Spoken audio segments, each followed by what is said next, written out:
No Cure for Love by Peter Robinson. Read by Jeff Harding.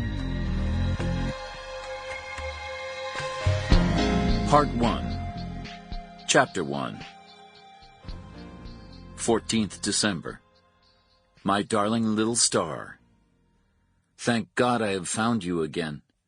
When I lost you, I entered the darkness, lost in the dark, silent room, with only the hum of my machines and my memories and images of you. I told myself you could not have known what I feel for you. Love strikes me dumb. I see all that now. Thank you for giving me another chance. Thank you for seeking me out. This time there will be no mistaking my love. This time I will prove myself to you again and again until you feel the power of my love and come to me. I won't let you go this time. You think you do not know who I am, but you do. They took you away and seduced you and stole you from me, just as the others did before. They have tried to blot out your memory of me. And I failed you, Sally. Yes, I did. But everything is clear now. The months I spent lost and wandering in the dark room have made everything bright as day. The visions I bore witness to have made my purpose clear. They have revealed our destiny. Now I watch you on the screen, and I know you are speaking only to me. As I labor to prove myself to you, you will remember me, and you will come to me. Then, my love, we will lie together, and I will bite your nipples till the blood and milk flow down my chin. We will hack and eat away the corrupting flesh, the rank pollution of tissue and sinew, and go in moonlight shedding our skin and spilling our blood on the sand through the mirrors of the sea, where all is peace and silence, and no one can harm us or tear us apart ever again, forever and ever. Be strong, my love. I have much to plan and execute before we can be together as fate intends. My mind boils and seethes with the burden, the weight, and the glory of it. All for you. Let me prove I am more than equal to the task. With all the love in my bursting heart, M.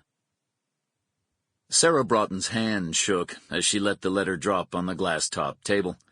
She wiped her palm on the side of her jeans. It was the third letter in 2 weeks, and by far the most detailed. The others had merely hinted that she should begin to prepare herself for a special event. This was also the first one to contain anything even remotely sexual. Sarah walked over to the sliding glass doors. Beyond the deck and the narrow strip of lawn, the rocky promontory on which her house stood dropped 20 feet. Below, fine white sand sloped down to the Pacific Ocean, darkening where the breakers pounded the shoreline not more than 50 yards out. Sarah stood and watched a wave swell until its rounded peak turned translucent green, then burst into a crest of foam that rushed horizontally along its length until everything churned into a roiling white mass. Sometimes she thought she could stand and watch the waves forever. The roar was deafening, and through the open door she could smell salt and seaweed and something dead, that odor of primordial decay that always seemed to linger around the edges of the sea. Though the temperature was in the mid-60s, Sarah shivered and hugged herself. Her nerves weren't that good to begin with, hadn't been for over a year, and now she felt defiled, violated, and scared. But even as she trembled, she found herself probing the feeling, storing it for later use. If she ever had to play a victim again, this memory could be useful.